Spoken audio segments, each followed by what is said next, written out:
Ciao mga kabeshi. So for today's sandwich, so meron tayong chicken fillet. Lascio qui vicino loro. So lagyan natin ng Vado un momento, lascio qui il momento. ketchup.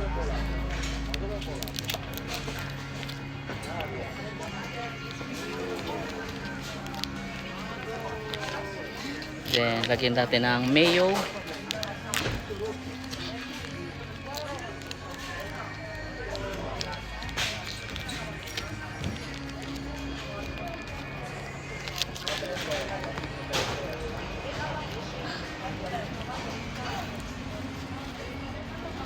Buon appetito, eh.